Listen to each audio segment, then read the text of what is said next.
Salli ala Muhammad wa ala ali Muhammad.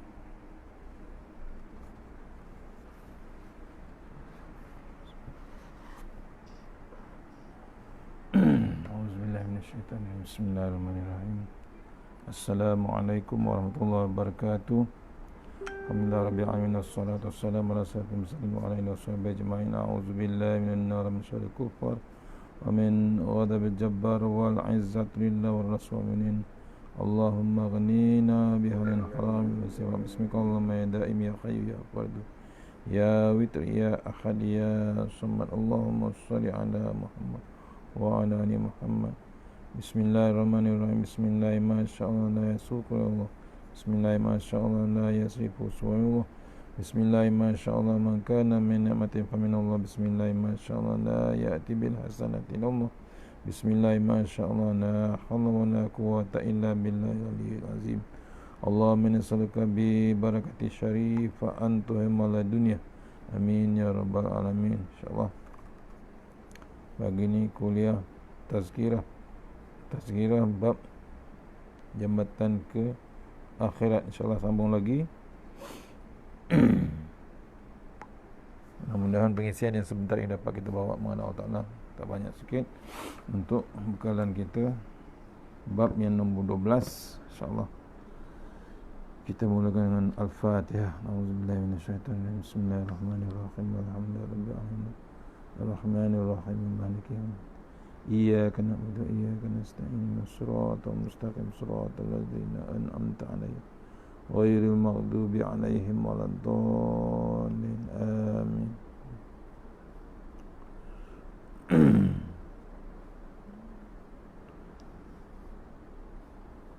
InsyaAllah bab nombor 12, fitnah kubur dan pertanyaan mungkar dan nakir.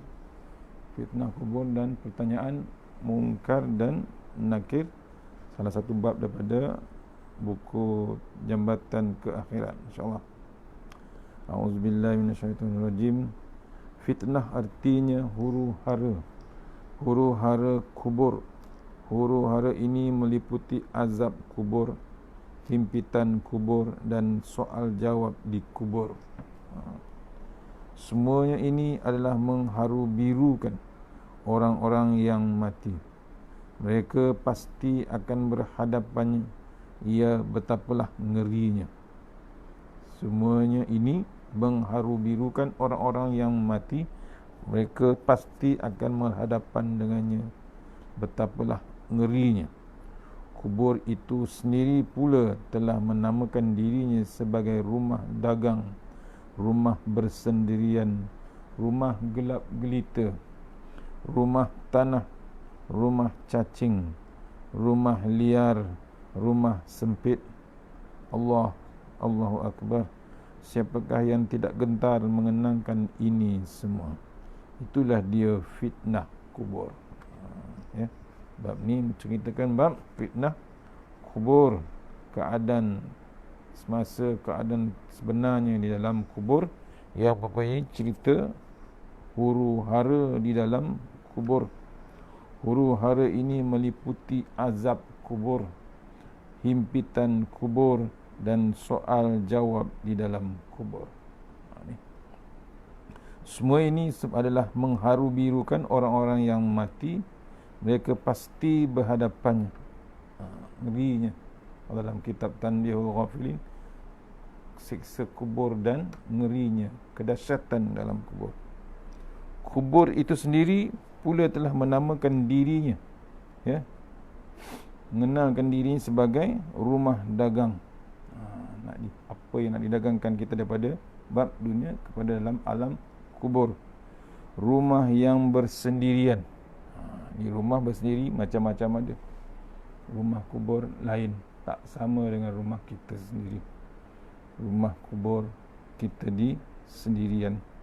Tak ada siapa, tiada lampu, tiada terang benderang, gelap segelap-gelapnya. Itu dipanggil rumah gelap gelita. Rumah tanah, tak ada batu, tak ada belian, tak ada simen, tak ada tiles, tak ada kayu. Rumah cacing, rumah liar, rumah sempit. Kalau kita renungkan, gentar kita, bimbang kita. itulah dia fitnah kubur. Yang sangat digeruni di antara fitnah kubur itu ialah soal jawab di antara mungkar nakir dengan si mati. Itu yang paling dibimbangi, yang paling digeruni. Kenapa? Dua makhluk yang tak pernah diceritakan, tak pernah di-sharekan, tak pernah ditunjukkan waktu kita hidup. Yang dah bertemu pun tak pernah menceritakan. Pasal apa? Yang bertemu muka nakir tak balik-balik, tak pernah tunjukkan dalam update dia. Walaupun dia ada Facebook dulu, tapi dia tak pernah update. Pasal apa? Dia tak boleh lagi updatekan Facebook dia.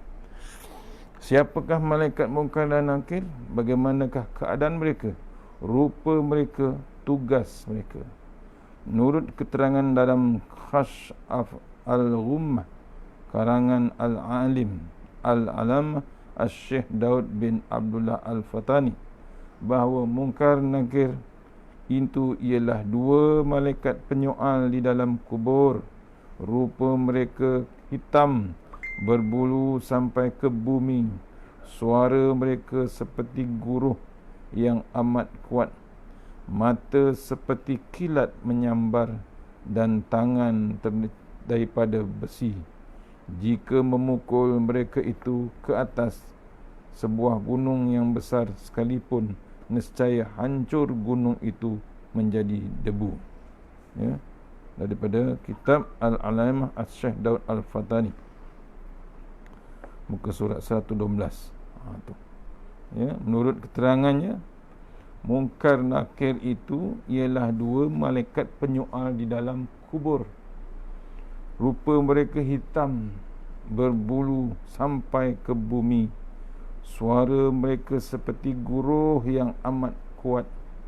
Mata seperti kilat menyambar, tangan daripada besi. Jika memukul mereka itu ke atas sebuah gunung yang besar sekalipun, nescaya hancur gunung itu menjadi debu. Allah, tuan-tuan, ini digambarkan oleh penulis. Diambil daripada kitab lama, daripada Syekh Al-Fatani, Daud Al-Fatani, keadaan munkar dan nakir.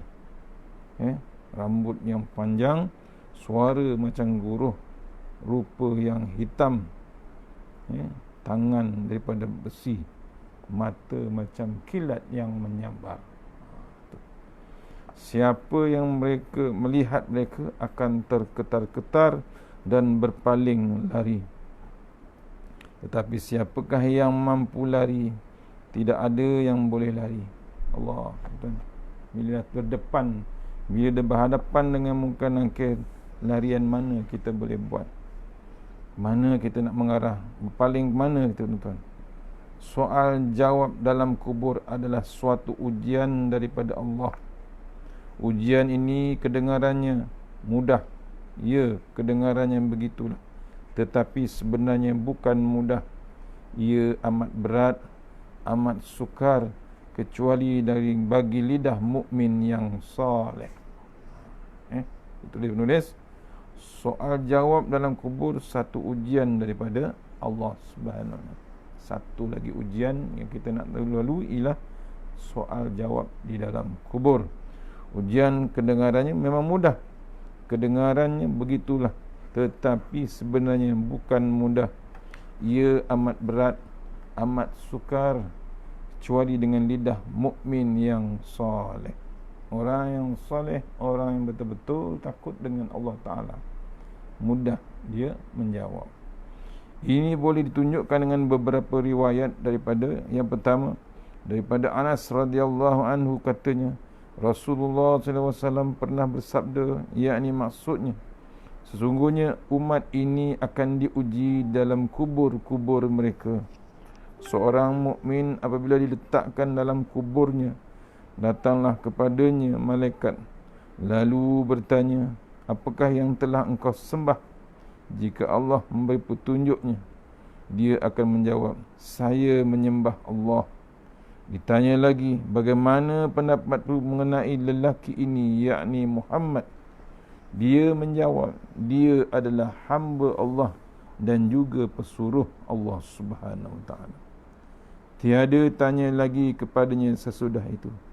Dia pun dibawa ke tempat tinggalnya di neraka sambil diberitahu, ini adalah tempat tinggalmu di neraka.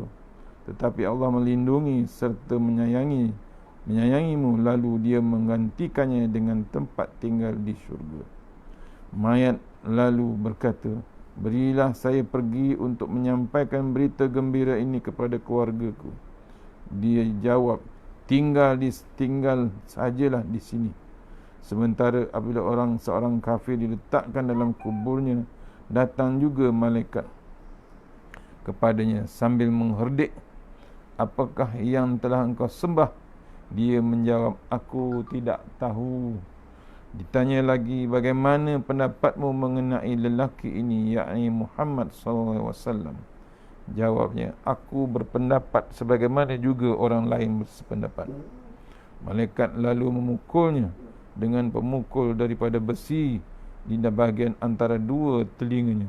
Dia pun berteriak dengan teriakan yang boleh didengar oleh seluruh makhluk kecuali jin dan manusia. Beza orang mukmin dengan orang kafir, ya, orang yang maksiat. Beza soalan dan beza tempatnya di kubur. Yang kedua, ya, riwayat yang kedua masih daripada Anas sebagai hadis marfu'. Nabi SAW bersabda, maksudnya akan datang Munkar dan Nakir kepada mayat dalam kuburnya. Mereka lalu mendudukkannya. Sekiranya mayat itu seorang mukmin, mereka bertanya, Man Rabbuka, siapakah Tuhanmu? Dia menjawab, Allah. Ditanya lagi, Man Nabiyuka, siapakah nabimu? Dia menjawab, Muhammad sallallahu alaihi wasallam. Ditanya lagi selanjutnya, Man imamuka, siapa pula imammu? Jawabnya, Al-Quran. Lalu dilapangkan oleh kedua malaikat itu kuburnya. Sekiranya mayat itu seorang kafir, keduanya akan bertanya, siapa Tuhanmu? Jawabnya, tidak tahu. Ditanya lagi, siapa nabimu? Jawabnya, tidak tahu. Ditanya lagi selanjutnya, siapa pula imammu? Juga akan dijawab, tidak tahu. Lalu kedua malaikat memukulnya dengan tongkat satu pukulan sehingga kuburnya mengeluarkan api dan kubur pula menyempit sampai tulang-tulang rusuknya patah berkecai. Keadaan yang diceritakan oleh Rasulullah SAW, keadaan dalam kubur orang yang faham, orang yang takut betul-betul dengan Allah Ta'ala, beza dengan orang yang kafir, orang yang menentang Allah Ta'ala. Hadis riwayat Abu Daud dalam sanadnya dan sunannya Al-Bahaqi dalam kitab Al-Qabr Ibnu Mardawi. Ini ceritakan daripada hadis bakti Al-Quran, ya. Salah satu sebab hebatnya dalam kubur, bakti seseorang tu dalam Al-Quran, ya. Tengok bagaimana Quran tu memberi kesan pada umat yang dah dimasukkan ke dalam kubur. Dalam masalah ini, satu riwayat yang amat berguna ialah hadis Ubadah bin As-Samit. Ia telah menceritakan bagaimana bakti, ya, bakti kepada Al-Quran kepada pembacanya, penghayatnya ketika mayat itu berada di dalam kubur. Riwayat tersebut ialah daripada Ubadah bin As-Samit. Katanya meriwayatkan, apabila seorang daripada kamu bangun pada malam hari, maka menyaringlah bacaannya, iaitu Al-Quran, kerana bacaan dengan suara yang nyaring itu akan mengusir syaitan dan jin-jin yang fasik. Adapun para malaikat pula yang berada di udara dan para penduduk rumah, mereka itu mendengar bacaannya serta sembahyang bersama-sama. Apabila malam berlalu, ia malam tersebut telah berwasiat kepadanya dengan berkata, ingatilah tentang masa serta sensitiflah. Apabila kematiannya mendatangi Al-Quran, ya, mendatanginya, Al-Quran pun datang dan berdiri di dekat kepalanya. ketika mana orang-orang sedang memandikannya. Selesai mandi, masuklah Al-Quran kepada tempatnya sehingga antara dada dan kapannya. Apabila mayat diletakkan dalam kuburnya, datanglah malaikat Munkar Nakir, dan sedang di Al-Quran pula mengambil tempat mencelah antara diri mayat dan dua malaikat tersebut. Dua malaikat itu berkata kepada Al-Quran, menjauhkanlah kepada kami kerana kami mahu bertanya kepadanya. Al-Quran menjawab, demi Allah, aku tidak akan memisahkan diri daripadanya sehinggalah aku dapat memasukkannya ke dalam surga. Jika benar kamu berdua telah diperintahkan untuk melakukan sesuatu, maka itu adalah hak kamu. Kemudian Al-Quran itu melihat ke arah si mati dan bertanya, adakah kamu mengenali saya? Menjawab si mati, tidak. Maka berkata Al-Quran, saya adalah Al-Quran. Sayalah yang menyebabkan kamu bangun sepanjang malam, menyebabkan kamu berdahaga dan puasa sepanjang siang, cegah nafsumu, mendengar pendengaranmu dan penglihatanmu daripada perkara-perkara mungkar yang dilarang. Engkau akan mendapati saya di antara teman-temanmu sebagai teman yang paling jujur. Oleh itu saya akan menyambutmu dengan penuh kegembiraan. Setelah pertanyaan Munkar Nakir terhadapmu, engkau tidak akan mendapati lagi sebarang kesulitan dan kesedihan. Kemudian malaikat Munkar dan Nakir pun keluar, lalu naiklah Quran ke hadrat Tuhannya, memintakan baginya, yakni mayat, tempat tidur dan selimut. Lalu diperintahkan kepadanya untuk mengambil tempat tidur, selimut dan pelita daripada cahaya syurga, dan bunga yasmin dari syurga. Semuanya itu dibawa oleh 1000 malaikat yang ada di langit dunia. Mereka didahului oleh Al-Quran. Lalu Al-Quran berkata pada mayat, apakah engkau masih takut setelah saya berada semula di sisimu? Adapun kepergian saya meninggalkanmu ialah untuk mohon tempat tidur, selimut dan pelita kepada Allah. Sekarang saya telah datang semula kepadamu membawa semua itu. Para malaikat pun menemuinya serta membawa dan menempatkannya ke tempat tidur tersebut, meletakkan selimut di bawah kedua kakinya, sedang bunga yasmin pula di atas dadanya. Para malaikat itu mengusungnya hinggalah meletakkannya ke dalam keadaan mengiring ke sebelah kanan. Kemudian naik beredar para malaikat daripadanya, sedang dia pula terus melihat ke arah para malaikat sehinggalah mereka terbang ke langit. Kemudian Al-Quran menolak kubur supaya lapang, lalu diizinkan dan kehendak Allah juga ia menjadi lapang. Mayat kemudian memindahkan bunga yasmin daripada dada ke hidung sambil menciumnya dengan mata tertutup sehinggalah sangka kala ditiupkan. Sesudah itu akan datangnya keluarganya 1-2 kali pada setiap hari. Dia pun memberitahu mereka sambil mendoakan supaya diberikan kebajikan serta diterima di sisi Allah. Riwayat Ibnu Abi Dunya dalam Tahajud. Demikian betapa hebatnya Al-Quran mengenai dengan fitnah kubur ini. Memadailah setakat beberapa riwayat tersebut di atas. Di sana memang banyak lagi hadis-hadis mutawatir yang diriwayatkan oleh periwayat-periwayat tersebut terkemuka. Antara mereka Anas Al-Bara, Tamin Al-Dari, Tauban Jabir Abdullah Ibn Rawaddah, Ubadah bin As-Samit, Huzaifah dan seterusnya. Itu kesan Al-Quran terhadap jenazah ataupun mayat kita di kubur besok. Quran itulah yang kita baktikan waktu kita hidup akan jadi pembakti kepada kita di dalam kubur, jadi perisai kita di dalam kubur.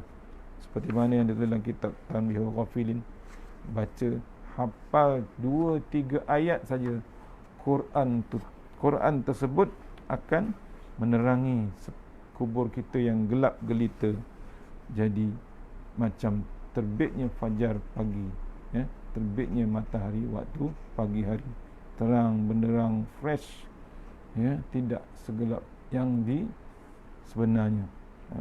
Tu hebatnya Al-Quran. Tuan jangan kita tinggalkan Al-Quran. Adakan masa dengan Quran. Jangan kita kata tak ada masa.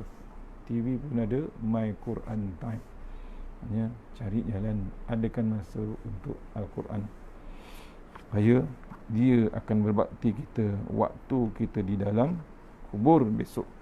Boleh dia memperisaikan kita di dalam tanah nanti. InsyaAllah takat cukup. Bab hari ini bab menyentuh tentang fitnah kubur. Ya, salah satunya ialah pertanyaan mungkar dan nakir. Kena ingat, fitnah artinya huru hara. Huru hara dalam kubur, huru hara yang meliputi azab kubur, himpitan kubur, yang paling hebat soal jawab di dalam kubur. Pasal apa? Fitnah tu adalah mengharu-birukan, ya, orang yang mati. Pasti kita akan menghadapinya. Ya, memang ngeri, memang hebat. Sebab tu kubur tu selalu mengulang, menamakan dirinya sebagai rumah dagang, rumah bersendirian, rumah gelap gelita, rumah tanah, rumah cacing, rumah sempit, rumah liar. Siapa yang tidak gentar, itulah dia fitnah kubur. InsyaAllah kita jumpa lagi bab 13. Tajuknya, apakah ada orang terlepas daripada soalan kubur? Kita jumpa akan datang bab buku Jambatan ke Akhirat. InsyaAllah kita sudahi surah Al-Fatihah. Iyyaka na'budu wa iyyaka nasta'in. Shiratal ladzina an'amta 'alaihim.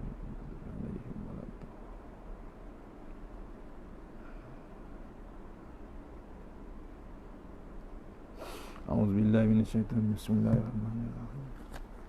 Allahumma tawwil a'marana wa sahih ajsadana wa nawwir qulub wa sabbit imanana wa ahsin a'mal wa si arzaqana wa ila al-khairi qaribna wa nisari amna wa dihawadina fid din wa dunya wal akhirah. Ya Allah, panjangkan umur kami, sihatkan badan kami, terangkan hati kami, tetapkan iman kami, elokkan amalan kami, luaskan rezeki kami, dekatkan kami kepada kebajikan, jauhkan kami daripada kejahatan, tunaikan hajat kami. Allahumma anta rabbi la ilaha illa anta khalaqtani wa ala hadika wa wa'dika mastata'tu. A'udzu bika min syarri ma sana'tu wa bika bi ni'matika alayya wa abu bi zambi faghfir li fa innahu la dzunba illa anta. Tawassalna bi zati wa jabar wa tasanna bil malakut allazi la yamut. Isrif anna al-bala wal waba innaka ala kulli syai'in qadir. Wa sallallahu wa sallam alhamdulillah rabbil alamin. InsyaAllah jumpa petang ni kuliah maghrib di Surau Jenaris, InsyaAllah. Surau Taman Desa Jenaris, InsyaAllah. Kajang, InsyaAllah. Kuliah maghrib, kitab peringatan bagi yang lalai, InsyaAllah.